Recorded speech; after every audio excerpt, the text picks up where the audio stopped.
Bonjour à toutes, bonjour à tous, très heureux de vous retrouver. On fait le point sur la situation concernant ce coup de vent prévu cet après-midi avec donc une dépression qui circule rapidement aujourd'hui sur le sud des îles britanniques qui entraîne donc un coup de vent sur notre région entre 70 et 80 km/h en rafale de manière généralisée dans les terres, et jusqu'à 100 voire 110 km/h sur le littoral. Avec la masse d'air qui se déstabilisera en cours d'après-midi, des orages se développeront localement et circuleront très rapidement dans un contexte fortement dynamique. Dès lors, ces orages seront en mesure de produire de fortes rafales de vent jusqu'à 80 voire 90 ou 100 km/h, de petites chutes de grésil ou de grêle et de fortes précipitations temporaires. Par ailleurs, compte tenu de la présence de cisaillements en basse couche de l'atmosphère, un ou plusieurs phénomènes tourbillonnaires seront possibles très localement sous orage, à savoir donc des micro-rafales ou des faibles tornades. Sous les cellules les plus actives, des dégâts dus au vent sont donc à redouter, notamment donc des chutes de branches ou d'arbres compte tenu de leur vulnérabilité actuelle.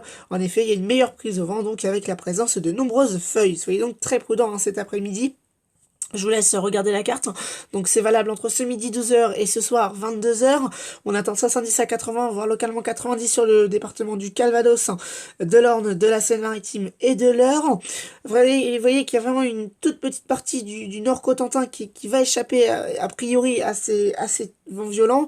Et également le sud-est de l'Orne. On attend donc 80 à 90 km/h dans la Manche et 100 à 110 km/h sur le littoral. On va aller tout de suite regarder Kéronos pour voir un petit peu le risque orageux prévu aujourd'hui. Vous le voyez, une bonne partie nord-ouest du pays a été placée en zone orange, donc avec un risque orageux marqué, avec donc des orages pouvant être forts. Mais ce qui nous intéresse surtout, c'est le risque de tornade. La probabilité est jugée modérée avec donc 15 à 30%. Ce qui est quand même assez faible, même si bon, ce n'est pas anodin, bien sûr. Et bien donc, dès le début de matinée, donc des orages épars s'évolueront sur la Bretagne et ces averses qui vont se multiplier et gagneront toute la zone visée, donc la zone orange, donc et aussi en jaune d'ailleurs. En cours de journée, elles prendront plus fréquemment un caractère orageux en cours d'après-midi et produiront alors des averses soutenues, même de manière fréquente, avec parfois donc de la petite grêle. Même si les orages restent le plus souvent épars, ils pourront être localement forts en raison d'un potentiel venteux marqué. Ainsi, sous les orages les plus actifs, des rafales de 80 à 100 km/h seront possibles, y compris dans l'intérieur des terres. À noter par ailleurs qu'un risque modéré de phénomènes tourbillonnaires, donc tuba ou tornade, sur l'axe Charente-Haute-France est donc possible. Ce risque orageux déclinera rapidement en soirée. Voilà, donc je vous laisse revoir la carte. On va aller regarder par exemple donc voilà, les communes concernées par la zone orange, donc Laval, Caen, Paris.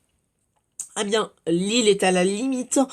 Voilà, Orléans est pas concerné, tout comme Quimper. Bref, voilà, c'est vraiment le Calvados, la Seine-Maritime, l'Eure, la Manche, l'Orne, la Seine-et-Marne, oui, c'est ça. Paris, donc la région parisienne, la Mayenne, la Sarthe, l'Ille-et-Vilaine, en remontant donc vers les Hauts-de-France et la Champagne-Ardenne.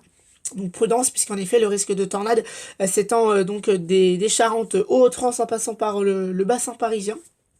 Donc possiblement on pourrait voir un petit tuba en région parisienne. Soyez donc très prudents si vous devez vous déplacer et on va tout de suite aller voir les cartes de vigilance. Le nuage normand qui a donc émis un post il y a 1 heure de cela avec donc l'observatoire français qui dit donc que l'observatoire français Kéronos a placé toute la Normandie en risque d'orage marqué en raison de fortes rafales de vent attendues sous les cellules. Et donc, à noter donc que la probabilité qu'un phénomène tourbillonnaire se produise est entre 15 et 30% sur la Normandie. C'est quand même, bon, c'est faible, mais il y a un risque donc de 15 à 30%, ça prend en compte. Donc, grande prudence si vous devez vous déplacer. Je vous souhaite de passer une très bonne journée à toutes et à tous. À très vite pour un prochain point météo.